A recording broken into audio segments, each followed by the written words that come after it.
Welcome to the Human Capital Innovations Podcast, your go-to source for personal, professional, and organizational growth and development.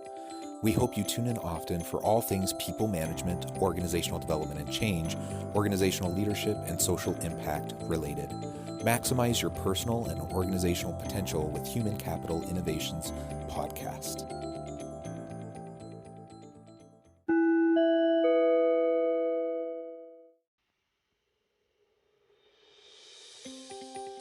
Welcome to the Human Capital Innovations Podcast. As part of our new HBR Minute series, spotlighting thought-provoking HBR videos and their key takeaways, today I explore Amy Morin's recent HBR video, How to Build Your Mental Strength.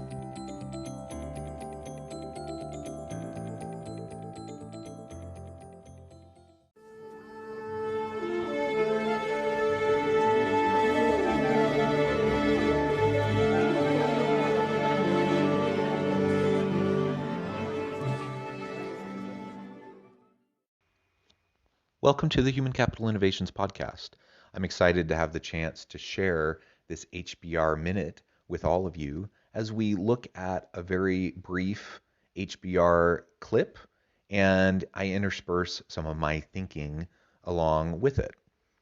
Today, we're looking at Amy Morin's recent HBR video, How to Build Your Mental Strength, based on insights from her book, 13 Things Mentally Strong People Don't Do. Mental strength is really a continuum. Everybody possesses it to some degree, just like physical strength. But people aren't either mentally strong or mentally weak. It's that we have a certain amount of mental strength. And then we can always choose to become stronger. There's always room for improvement. It's all about the choices you make, the exercises you do, and the way that you choose to live your life. I really like thinking about our mental strength in terms of a continuum, and that it's something that we can develop, we can exercise, and we can strengthen over time as we do certain things. And so in this video, she's going to be talking about some things we shouldn't do, and she's going to talk about some things that we can't do if we want to be mentally strong. But ultimately, the general premise of just recognizing how we can strengthen that mental strength muscle and that we can develop it is really empowering, because it helps us realize that there is potential for something perhaps better than what we've experienced in the past if we feel overwhelmed as we're trying to develop greater resilience. You know it's a problem when you feel like you're not reaching your greatest potential. When you know that there are things you could be doing but you don't do them because something's holding you back, it's usually our mindset. There's something going on that's causing us to not take those steps that we want to take. So there's a big difference between being mentally strong and acting tough, and a lot of people get that mixed up. So people who are acting tough will say things like, failure isn't an option. Well, if you want to be mentally strong, it's more about recognizing failure might actually happen, but I'm strong enough to deal with it if it does. So whether you're going to ask for a promotion or you're going to apply for a new job, it's not about positive thinking and thinking this is definitely going to turn out right. Maybe it's about realistic thinking and recognizing this may not work, but to also remind yourself you're strong enough to handle it. It's about being mentally tough. It's not about putting on a show as though nothing bothers us. That's just not true. Everyone deals with challenges. Everyone has things that stress them out, that causes anxiety, fears that they may have. It's not about whether or not we feel those emotions, because we do. But it's about how we respond to them. It's about the resilience that we have when we experience those things and how we choose to respond in those moments when we have that heightened sense of anxiety or fear or anticipation about what's coming that perhaps we're having a negative physiological response to. So it's about being mentally tough, and it's about being resilient, and it's about the expectations, as she describes, that we can recognize how we're going to respond to those challenges that we face. So anxiety is meant to keep us safe. If you didn't have any anxiety, you wouldn't look both ways before you cross the road. If there's a hungry lion chasing you, you knew to run. And somewhere along the lines, we started confusing, say, social rejection and small failures in the office with thinking that somehow that's dangerous. In today's world, we don't face nearly as many of those same physical kinds of dangers. Maybe it is a social risk, maybe it's a financial risk. Our brains often have false alarms. If you're in a situation where you're in physical danger, you want that alarm bell to go off, but you don't want it to go off when you're just, say, asking for a raise, because it makes it much more difficult to do. So just recognizing I'm not in danger, my body thinks I am, and that's why my heart is beating fast and my palms are sweaty. But that just because you feel that way doesn't mean that you shouldn't take the risk. That physiological response is natural. It's going to happen. And we can't necessarily rid ourselves of it, but we just need to be able to learn to recognize that when we're feeling that anxiety in a moment where we're not actually in danger, that we can choose a different sort of reaction, that we don't have to give into it. And so being mentally tough, mentally strong, is all about understanding what an appropriate response is to the types of stimuli that we're facing. One thing that I learned years ago when I was in college, I had a professor who talked about finding your confident calm. When you find yourself in those scary situations, you're public speaking, you're in front of an important executive, you're trying to convey a difficult idea and persuade somebody, and you know a lot is riding on the decision that's going to be made. These are all types of situations where chances are our heart's going to be beating fast. Chances are we are going to be a little sweaty. We're going to be nervous. There's going to be some anxiety. Most people will feel that type of anxiety because that's how our bodies are built and how our mind is built. But if you can go to a place where you can find your confident calm, where you can do some mental exercises, you can do that self-talk, you can do the calming, the deep breaths. There's a variety of different things that you can try to do, but where you visualize your response to those difficult situations and you can find your confidence amidst the anxiety, that's when we have our best opportunity to push down the physiological natural response to the situation, and we can convey the confidence that we actually have despite our nervousness, that we can be proactive and productive in that instance rather than folding inward and retreating from the stimuli, from that thing that's making us nervous.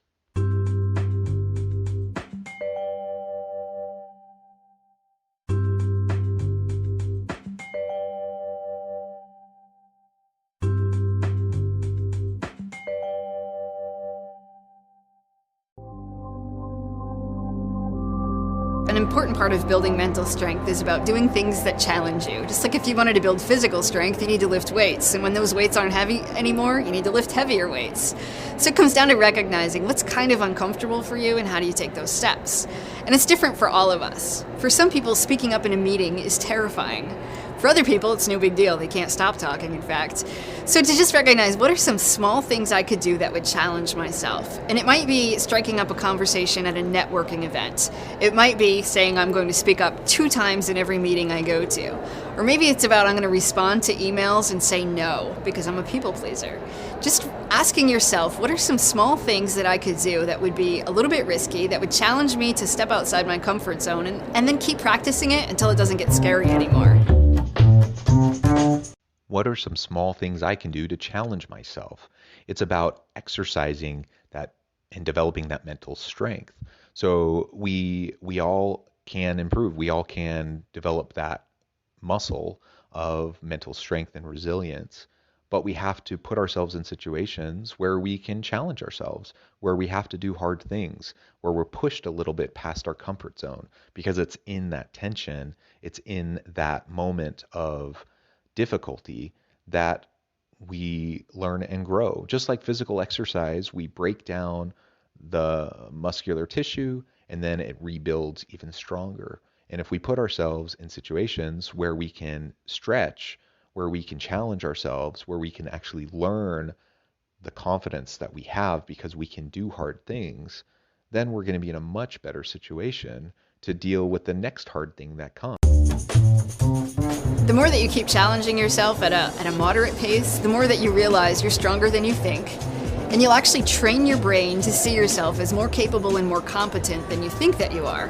Because there's a good chance right now your brain will talk you out of doing anything that's uncomfortable. Your brain wants you to stay in your comfort zone. So it will tell you, don't apply for that new job. Don't speak up in that meeting. Nobody's going to listen to you. Don't volunteer to give a presentation. But when you do those things, even though your brain's telling you not to, your brain will start to shift. It will start to see, okay, maybe you can do these things. Once you train your brain to think differently, it becomes easier because then your brain won't try to talk you out of doing anything that's uncomfortable. And sometimes you just have to think about worst case scenario. You apply for a promotion and you don't get it. Well, then how would you handle that? What would you do? And sometimes we imagine ourselves just so fragile that we think we can't handle it. We think, oh, I'll be so sad, I'll be so embarrassed. But to really just take a minute and think, well, how could I handle feeling sad? How can I handle my embarrassment in a healthy way? Just reminding yourself of that can give you the courage to take the leap. I'm a big believer in this worst case scenario kind of an approach to dealing with the challenges that we face in life. Not worst case scenario in terms of being pessimistic, in terms of thinking, oh, I shouldn't even try, I shouldn't even bother because nothing good is going to happen anyways, and all that negative self-talk that sometimes we allow ourselves to indulge in our brains. I'm talking about worst case scenario to help us realize that, even if this doesn't go great, even if the presentation fails, even if I fumble over my words, even if I don't persuade my leader to have the desired outcome that I want, what's the worst thing that can happen? And the chances are the worst thing that can happen isn't really that bad. And then we can start to plan accordingly. We can start to plan for the worst case and be prepared for that kind of a situation, also recognizing that usually the worst case scenario doesn't happen. And it allows us to address the anxiety, the stress that we may hold amidst the difficulty, the challenge that we face, and ultimately retrain our brain to not have that the fight or flight response, but rather that we can find calmness amidst the adversity and step forward into the darkness a little bit. So even though I've been talking about mental strength for years now, I continue to still challenge myself and find things that are tough. And again, it's not always about what other people might think is tough. I can get on stage, I can speak in front of a group of people, and I feel like that is comfortable. But sometimes what's not as comfortable is, say, going to a networking event where I don't know anybody. So I challenge myself before I walk in the door. I'm going to meet 5 people when I'm here today. And so I'm always finding different ways in my life to say, how do I get better? How can I get stronger? How can I challenge myself to be slightly uncomfortable? And life gets so much easier. The things that I used to find difficult, no problem now. And so I just always am working at how do you just stay just uncomfortable enough that you feel like you're growing, learning, and building more mental muscle. I really appreciate Amy's perspective on how we can build our mental strength. It's about rewiring our brain. It's about changing the way we respond to external stimuli. And we don't have to give in to the anxiety and stress that faces us when something challenging is in front of us. But if we start to build confidence over time as we do difficult, challenging things, we build that muscle.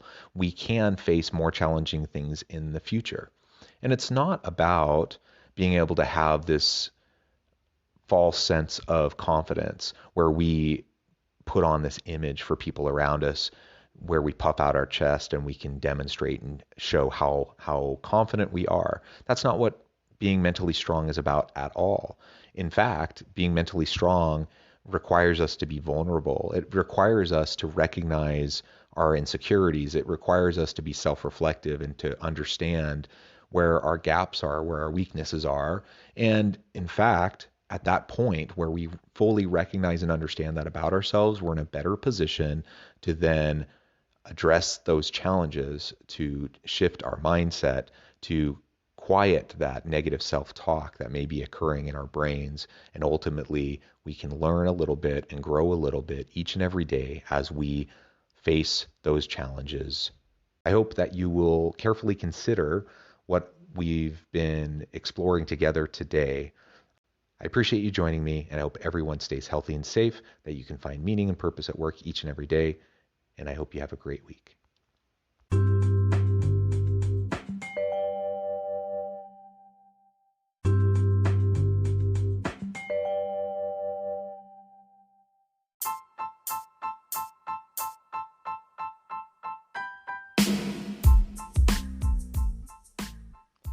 We are excited about the launch of HCI's new magazine, Human Capital Leadership.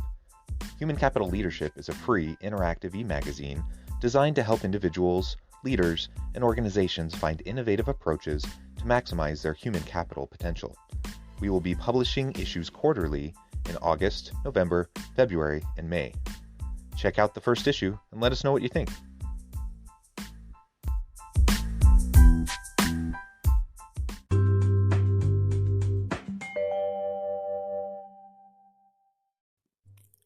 Thanks again for joining us for this episode of the Human Capital Innovations Podcast. I hope you stay healthy and safe and that you have a great week.